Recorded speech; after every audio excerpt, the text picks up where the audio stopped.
Bonjour à tous, merci de nous rejoindre pour cette nouvelle Vendée en direct. Vous pouvez le voir, juste à côté de moi se trouve le littoral. Je me trouve exactement à Noirmoutier, à la Guérinière. Et aujourd'hui, on va parler d'un phénomène très préoccupant sur la côte.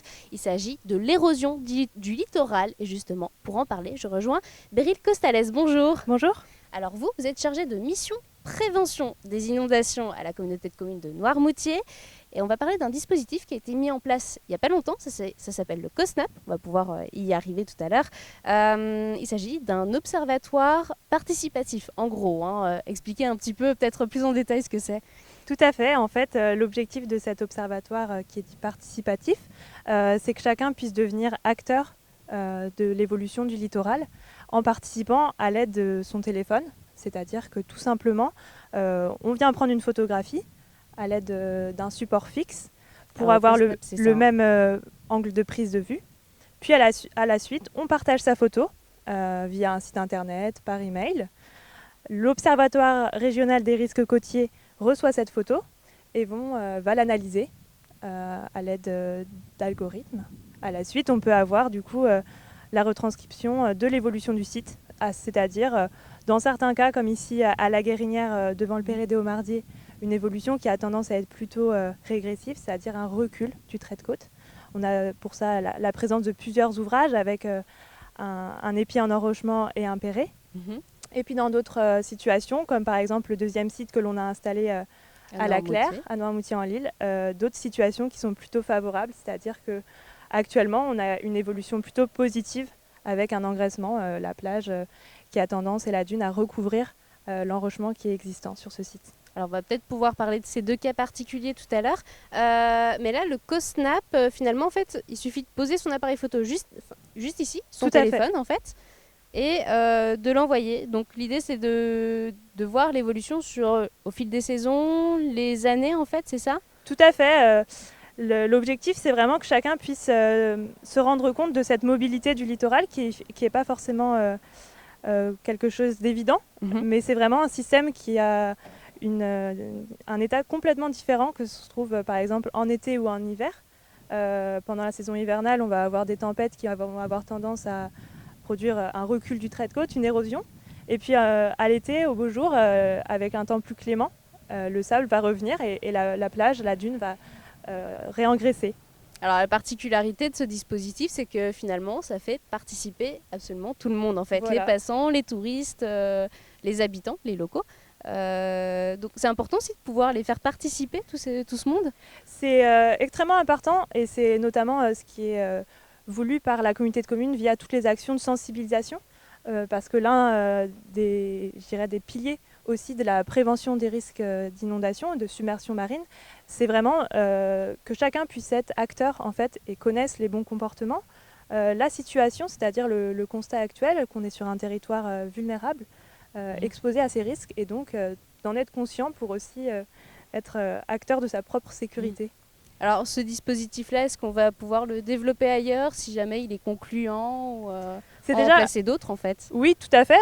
Aujourd'hui, on a installé 2 sites sur Noirmoutier qui vont venir en complément finalement de l'Observatoire du littoral que la communauté de communes porte depuis 1999. Et donc si ce dispositif est concluant, on pourra bien sûr l'étendre à d'autres sites. Il faut savoir qu'il y a aussi d'autres régions de France qui ont déjà adopté ce dispositif comme sur le littoral morbihanais ou encore les côtes aquitaines. Voilà, c'est un dispositif international qui a vu le jour en Australie et qui a été diffusé, tout autour du monde.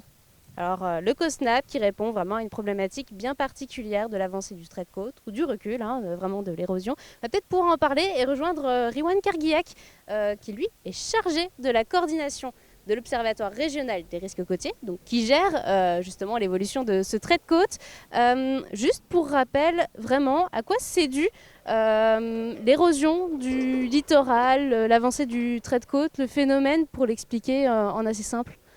L'érosion du littoral est liée à 2 phénomènes, 2 catégories de processus. Vous avez d'une part les processus liés à la mer, à l'action de la mer, en particulier les houles, le déferlement, et vous avez surtout sur les côtes rocheuses, des phénomènes qu'on appelle nous continentaux, c'est-à-dire l'action du ruissellement.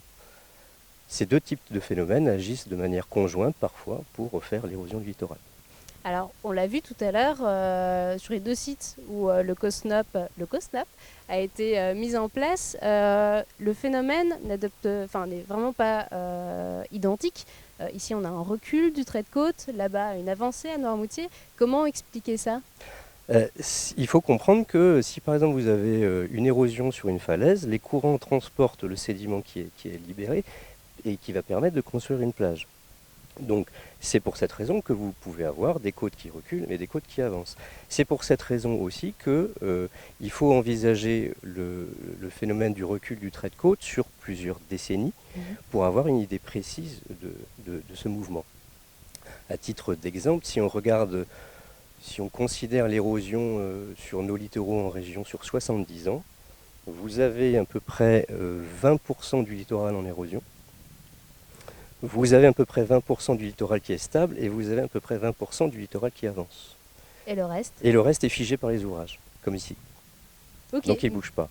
Mais on parle de phénomènes préoccupants. Pourquoi ça peut être dangereux finalement, cette évolution du trait de côte? Alors, il faut rappeler que c'est un phénomène normal, mais l'ennuyeux, c'est que l'homme a construit des maisons là où il n'aurait peut-être pas dû les mettre, par exemple ici. Juste derrière nous. Donc, c'est ce que nous, on appelle des enjeux. Donc, effectivement, les enjeux, c'est ce qu'on risque de perdre si jamais il y a une érosion trop forte. Alors, l'objectif pour les collectivités, les personnes concernées par cette érosion, par l'avancée de la mer, c'est quoi? C'est de déplacer les maisons. Comment on peut lutter contre, en fait? Il y a plusieurs manières de lutter. On distingue classiquement les méthodes dures d'enrochement ou de bétonnage comme ici. Il y a aussi des méthodes souples qui n'ont pas les effets néfastes des premières méthodes.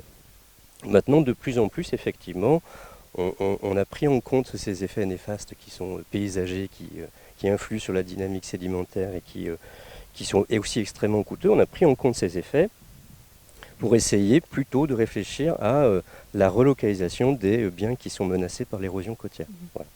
Et les habitants, ils peuvent faire quelque chose ou finalement on peut juste subir? Il est très important de travailler avec la population parce que c'est un élément très important, un levier très important pour faire aboutir ces procédures qui sont très complexes à mettre en place. À tel point qu'elles sont complexes, il n'y en a aucune qui a été aboutie ici en France à ma connaissance. Pas encore en tout cas. Pas encore. Bon, merci en tout cas Riwan pour ces explications. Et puis si jamais vous aussi vous êtes curieux, vous voulez participer à l'observation de ce phénomène, c'est ici à Noirmoutier, la Guérinière, et puis Noirmoutier en lui-même. Donc moi je vous remercie de nous avoir suivis. Merci. Merci. En tout cas à vous deux. Et on se retrouve très très vite pour une nouvelle bande en direct.